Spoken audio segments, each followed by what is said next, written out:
Good afternoon to everybody here, and it's a great pleasure for me to welcome you to this session on the new generation of ownership, Asian ultra-high net worth individuals, and the future of business aviation. Our panel today will explore the seismic shifts happening in business aviation across Asia. We are seeing not just a transfer of wealth, but a transfer of values. And this is fundamentally changing why and how people engage with private aviation. I would like to introduce you to our esteemed and experienced panelists. Amy Yang, Vice President Marketing, APAC and IMEA at Vista Jet and Vista Global. Aurelie Millet, Vice President of Sales at Opus Aero, a 4-decade-old company that is in the business of large cabin aircraft trading. Lance Liu, Director of Business Development at Hongkong Jet, who has been over a decade in the business. Mark Galley, I didn't see Mark, is he not here? I haven't seen him so Mark today. is not there. And a lot of questions coming to you, David. And David Mezenen, ACJ Regional Sales Director, Asia at Airbus, who's been over 15 years in the region here. So we have 4 key areas to explore. The changing ultra-high net worth individual profile, the great wealth transfer, new models of access, and the evolving product itself. So I guess let's just flow, and I would probably take a seat and start off with Amy. Yes.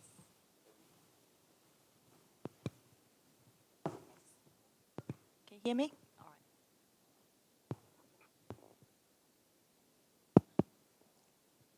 Yes, Amy.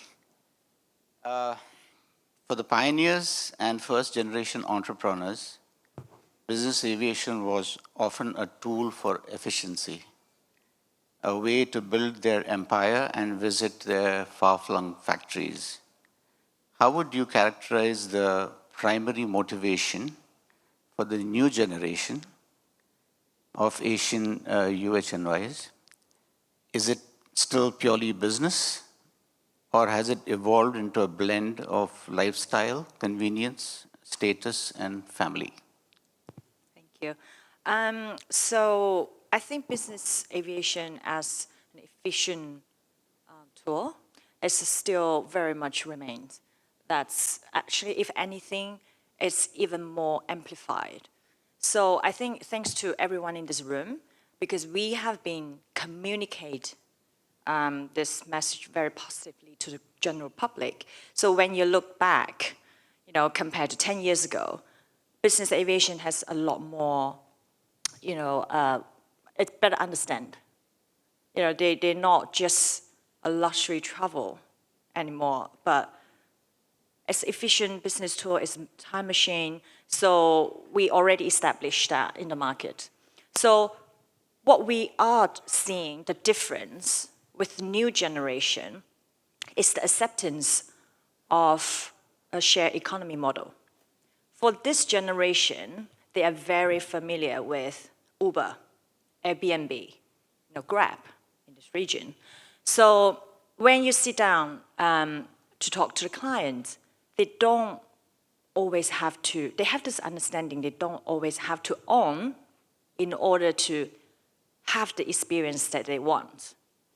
So that's something that we see the increasing demands for our program membership, which is, they can access all our fleets around the world, 96% coverage, over 200 countries. So basically, they can fly anywhere. They can use the fleets 365 years, 365 days, So, and another shift that we've seen is before I say that, I actually want to ask a question to the room. How many of you know the terms of leisure travel, or leisure travel? Can you raise your hand, please? Only 2 in this room, excluded people from Vista, obviously. Can I ask Simon to answer that question? You raised your hand. Yeah, correct. So basically, that's a combination of business travel and leisure travel. So this is the new trend that we've seen with our clients, and especially with big company. It's family business. So for the entrepreneurs, it's very increasingly difficult to define that line. What is for work and what is for personal travel? So a lot of the times they go on their meetings and finish their meetings. They take their family out for a day at a water park in Dubai, for example.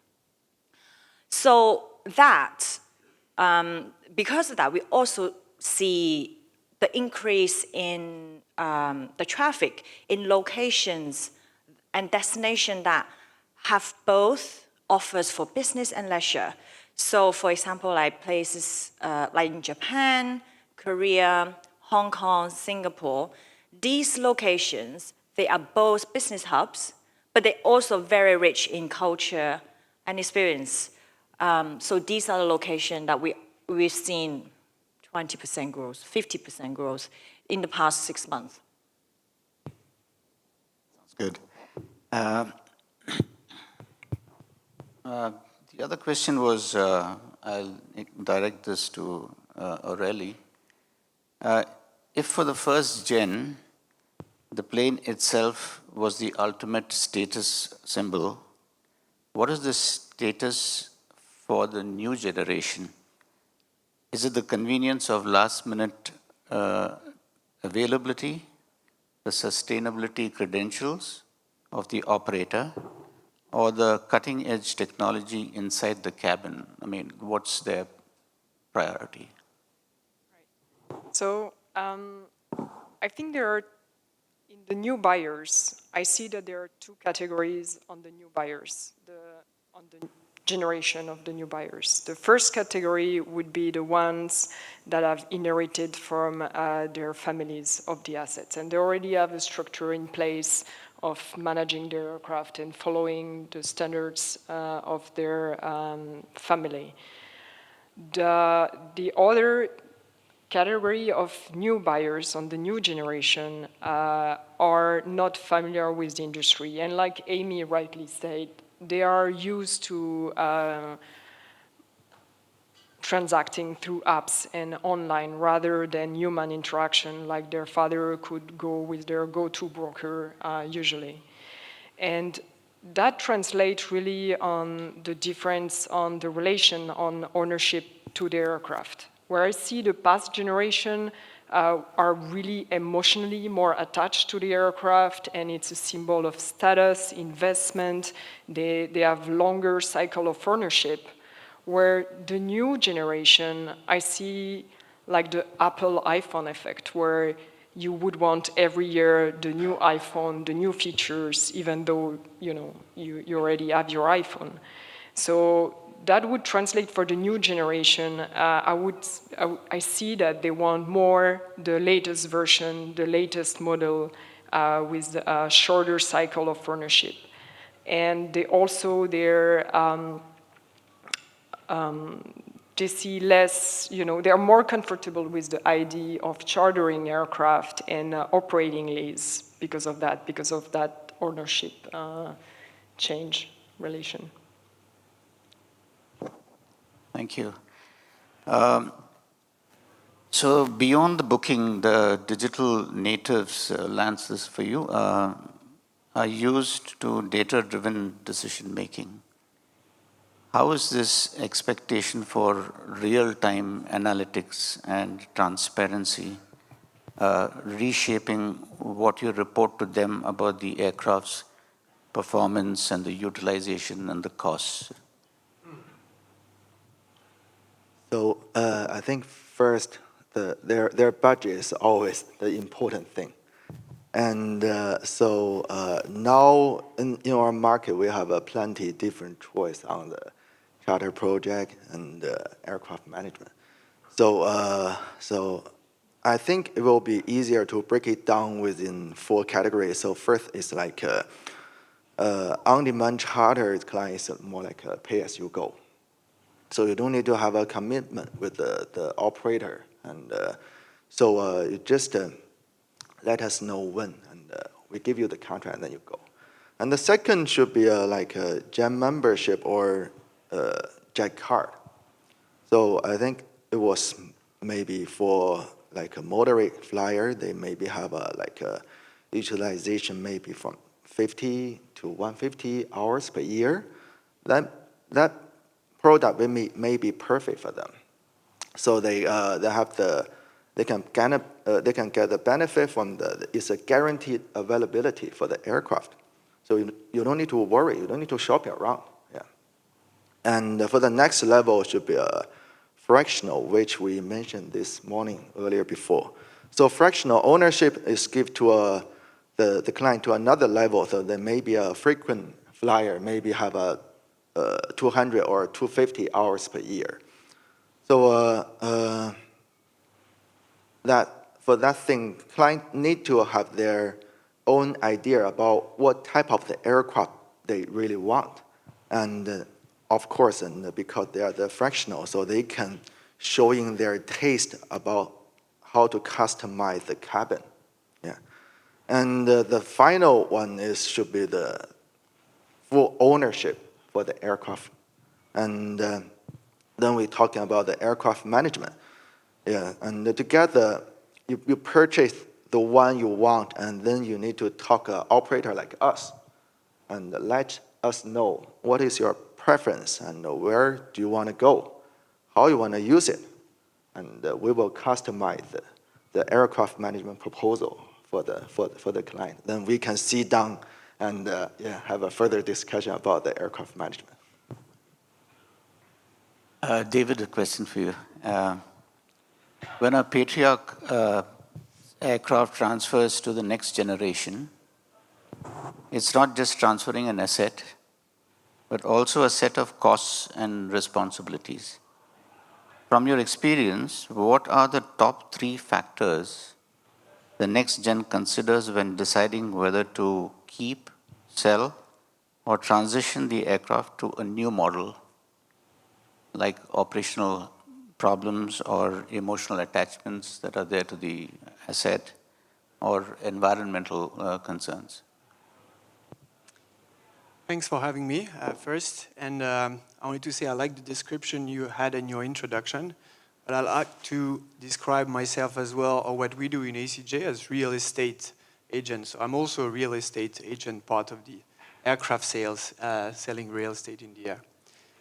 Now, about the transfer of generation, I think it's still a little bit early to say in Asia, because it's quite early ownership experience.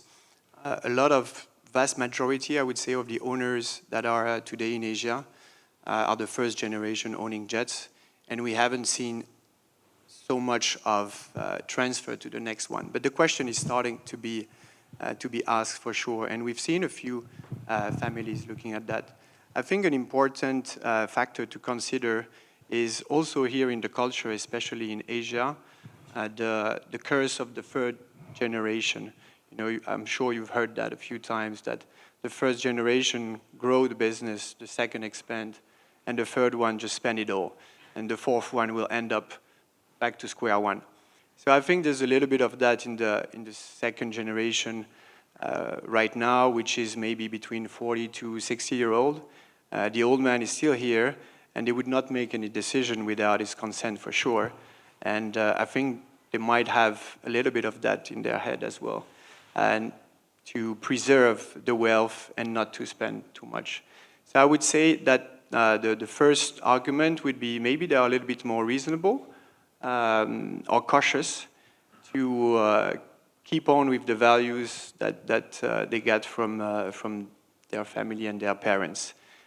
So what we've seen would be more a bit of downsizing compared to a generation of self-made that did a lot of new growth and business and needed to be everywhere in the same week. The second generation would look at maybe downsizing a little bit the fleet, which is not the best argument, I would say, here in a room where everyone wants extra market, but I will have something for you on that. And we are yet to see, maybe in the next 10 years, a lot of those jet owners will have to pass on to the next generation to see exactly what they do when the old man is not around anymore. So now in ACJ, and I guess it's valid for my colleagues as well, too bad Bombardier is not participating, unless someone wants to jump in. There's still a very dynamic manufacturing, and we saw that also yesterday. Some new growth, so maybe one family will downsize their fleet, but we'll see a lot of new opportunities with the younger generation. So it's not a transfer of ownership, but more about new wealth being generated, and so created more opportunities for us. All right, thank you. Lance, a question for you. What are you seeing as the most successful strategies for transitioning the asset to a new model? For example, moving a legacy aircraft into a managed charter fleet, or selling it to a fund to fund a fractional share, or a modern, more efficient jet. Which would they be opting for, the second generation? I think for the second generation, provided that their older generation has already owned one aircraft, so I think maybe it's more easier for them to accept the fractional or on-demand charter, yeah. Because they may want to have some privacy for their own trip. And fractional will definitely probably one of the best choice for them, yeah. Well, the costs and expenses for the legacy aircraft coming to them is a consideration for them to make a choice to either sell the aircraft and move to management or to fractional ownerships. Do you think that's the trend? Well, if you see the time from 2010, I think fractional is like a very new word in the industry within this region. But now you can see more operator there, the more owner they can have the acceptance for the fractional. That I think maybe in the future fractional will taking more market share. David, there's a common perception that younger generations prefer access over ownership in their cars, in music, etc. Does this hold true for business jets also? Is the dream of owning your own tail number fading, or is it simply being redefined? Access to ownership. Yeah, I would say it's difficult for us in Asia not having so many ACJs available for charter or part ownership options. But the demand is very high in this sector. But I think in every segment we have grown the overall market of demand of business jets on different sectors, being from just renting an empty leg, buying just a seat on an aircraft, buying jet cards, having a long-term lease, and finally the full ownership of an aircraft. So there are so many options on the market to suit different profiles of customers. The customers we have in ACJs are also very various in profiles, being private, sometimes corporate, but also governments. So I think it's good that you have those different sectors. New generation might be a bit more on the access, but we are also very young owners that are 30-year-old and would like to go very fast into the full ownership of an aircraft. I think the key here is customization. We have to customize the offer because we have such a diversified number of customers. And at the same time, like any other company, you want to standardize so you can save your costs. So it's a fine balance to find between the customization that is necessary to address the biggest market, and then standardization so you still manage your cost. Right. Amy, a question. The market now offers a full spectrum of, from full ownership to fractional jet cards, membership models, and on-demand charter. For a new entrant who is confused by these various choices that are there, what is the simplest way to explain which model suits which type of user? Do you have some sort of thumb rule or a formula or something like that that you have for that? I think there's no set rules, to put people in different category, but it's more about you listen to your clients and make recommendations that what's best suited for them. Some of the clients, they might not necessarily need an aircraft, but they still want to buy an aircraft. Eventually, if that's their decision, you can't force them not to buy one. But if they are simply have the perception of, I want to fly private, and buying an aircraft is the only way to do it, then you can go in and explain, actually, what you're really looking for. Do you really just want to own an aircraft, or you just want to own that experience when you're flying on an aircraft? So that you can present, if you're flying, for example, 50 hours a year, this would be more suited for you.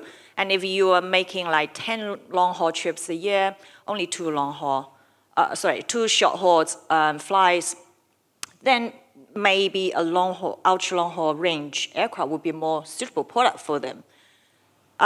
Sometimes people just, I don't know how many flights I have a year. I just fly occasionally. Maybe I go for a bachelor's party, bring my friends along, and then we all share the cost.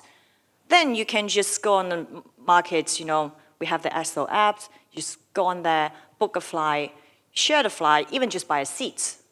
There are so many different ways people can fly these days.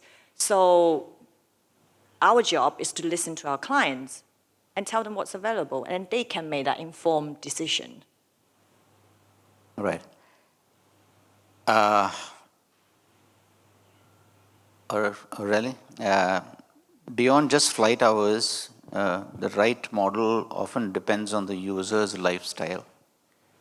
How would your recommendation differ for a serial entrepreneur who needs spontaneous last-minute trips to unpredictable destinations versus a family office that plans its entire year of holidays travel to the same two destinations well in advance? So I feel that the new generation is much more open to chartering aircraft. And I think as a first experience, if you're not flying regularly, that's a great platform for you to try an aircraft model and see how you like it, how you feel, what you value most. Do you value more the speed of an aircraft, or do you value more the space in the cabin? How you travel? Do you travel with your entourage, or do you travel with limited packs on board? And I feel for established family that already have a travel plan set, that already have their set, agenda over the years, that already know more or less the numbers of hours that they're going to fly, it may make sense for them to go toward ownership with the right platform of aircraft that would speak most to them and their needs. All right. Lance, a question for you. We've seen innovation in pricing, guaranteed availability, and shared routes. What is the next frontier for business models? Could we see co-ownership platforms specifically for the Asian market, or subscription models that bundle the jet with other luxury services like yachts and concierge and all that kind of stuff? So you mean the ownership? Yes. Like, so what? Sorry, I don't get. So what's the difference between co-ownership and a fractional? So, it's either co-ownership that is going to be the next frontier that you see, or going in for subscription models and bundling the whole thing together with the yacht experience as well as concierge services and, putting the whole thing together? Maybe I can answer Yeah, okay, that yeah, question. yeah, sure. I mean, you can, Lars sure, can okay. obviously add Thank some you. points if you want, because we do quite a lot in this area. Like, we work with a lot of different partners in yachts industry, not just yachts industry. We have 600 partners across 35 categories. So you name it, yachts, cars, jewelries, anything that touch the same group of clients. We're all just talking about how we can serve our ultra high net worth individuals, clients better. So for us, it's not about flying A to B, it's about how we can be a part of their lifestyle. Before they fly, they think of us. What do they do when they're at home? They might go to a nice restaurant. We work with, 5-star restaurants or Michelin-star restaurants to create some special menu for them and their special day. Or when they get to a destination, where do they like to do? They like skiing. Okay, we have our great partners to, plan everything for them. And, when they fly, we have, all the nice touch throughout the journey that, they're flying with us. It's not started just on board the fly, but beyond. And also, based on the Knight Friends Wealth Reports, 2024, basically 60% of ultra high net worth individuals these days spend more money on exclusive travel experience than traditional luxury goods. So that means we are seeing a shift of that how the brands need to reposition themselves. It's not about the actual product itself so much anymore. It's about what the experience it can bring you when you have that product. All right, thank you. David, so the cabin is the ultimate expression of the owner's needs. Are we seeing a move away from the formal conference-style cabin towards a more relaxed residential-style interior? I've found this to be a very interesting point because with longer the ranges that you're having, with 14-hour flights and having a family on board, I think the concept of the interior of the aircraft just needs to change into a gaming room and, a fun room and, all that kind of stuff. So what's happening on this front? Yeah, very much. Well, it's one of my favorite topic, the cabin, because of so many possibilities that we can have. When our entry-level product, the 220, offers 73 square meter of cabin, we are talking again about an extension of a home or office, as I was mentioning before. That's where comes my real estate agent part of the job. So yeah, the options are really, sometimes we can spend about 6 months with a customer team, whether it is the family or whether it is the board and the executives of the company to understand what are the needs. We can spend so much time just in customizing the kitchen, for example. So I'll take a few examples just of some projects we did here in the region. Kitchen is very important in the Asian culture.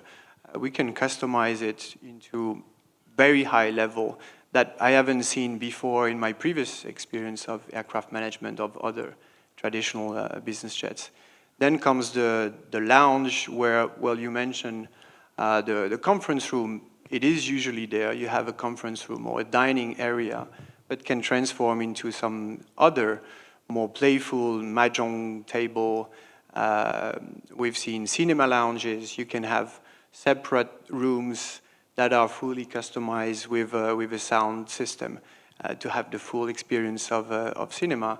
Of course, then comes the night area where you can have your king-size bed, another large screen, and have the area where you can dress in the morning, your wardrobe and mirror, and the en-suite with bathroom and rain shower.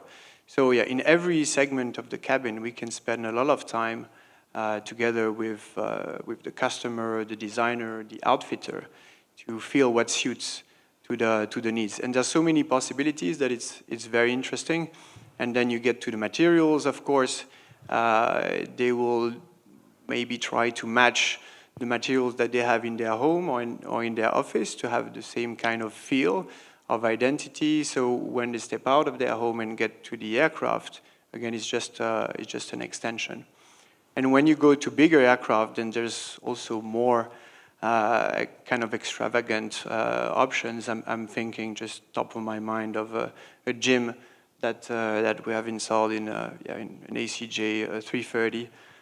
This is one of the possibilities that you can have. When you go for more corporate usage, they want to have mini suite maybe, so each top executive can have his own privacy and not just be in the middle of a lounge facing another executive of the boss for a 10-hour flight.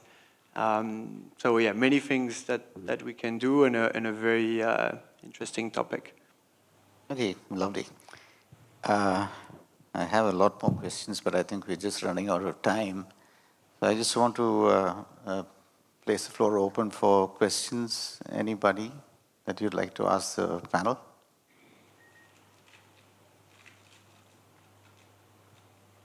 No? Okay. Then I think I can run with one more question, a couple of questions. Yeah, okay. So, Aurelie, beyond Wi-Fi, what are the specific technology demands you're hearing? Is it about seamless integration of their personal devices, advanced entertainment systems for kids, or cabin management apps that control the lighting and temperature, etc.? Is there something that you can talk about that? So what I found striking is that more and more now the clients, when they enter in the cabin, they are looking for less button, less cable, very lean, cabin that can be managed by voice control and an app.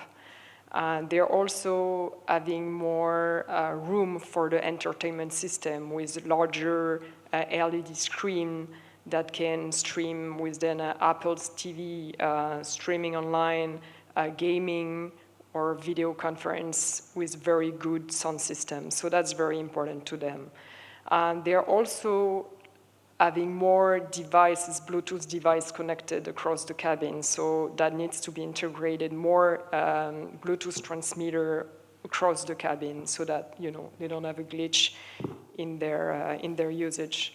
And one concept that I think is very more and more in the world of the clients is wellness coming in the cabin, not only on their catering choices, but also we're talking about more comfortable seats, new material, flat bed, low altitude mode, noise reduction, that's important, circadian lightning. So all of this is more and more growing demand and attention, I feel, for the new generation. Yes. Only flat bed or flat and king size? Both, obviously, for you. Okay, Lance, I have the last one for you now. I think we're running out of time. For management companies, your clients are no longer just asking, how do I buy a plane? But how do I solve my mobility problem? How has your service offering evolved from simply maintaining an aircraft to becoming a comprehensive mobility and lifestyle solution? So as a management company, the first priority is that we have to make sure that we're arranging the flight properly and that the client is satisfied with our service and also with the billing. Yeah, and but your question is to bring our responsibility to another high level. So I think Vista Jet, as a pioneer for doing this, they are pretty good. So we are trying to enhance the lifestyle experience for our client, such as we can arranging, for example, we can arranging a hypercar factory tour, and also maybe if the client is interested with super yacht, we can definitely arrange a flight to Italy or UK to see the different brand for the super yacht. And also maybe if the client want to tell me, hey, Lance, I want to have a jungle adventure, maybe we can arrange the flight, go to Africa. And it's like a one-stop service, not only operating the aircraft to some destinations, but also we are arranging the full ground service, such like a bulletproof car and such thing like that. Anyway, I'd like to thank all of you all for your time and wonderful session that we have had. Look forward to interacting with you all later on again. Thank you. Thank you. Thank you. We have a question. There's a hand raised here. Raghu? It's a really quick question. Sorry, David, since you mentioned that you would like to put a gym in the airplane, do you think it's safe for when the movement of turbulence during safety reason? Of course, there's nothing we put in an aircraft that is not safe, and it has to go through a long process of designing, engineering, and certification, of course. So if it cannot be certified, then it won't be in the plane, and you will not have a gym flying around. But with the stability of the plane, and of course you will fix that. Maybe later I will introduce you. Someone in the room knows more about this aircraft than the gym and can assure you that this is safe. Yes. Someone else is asking about trampolines, but let's break for lunch. It's outside. Thank you. Thank you.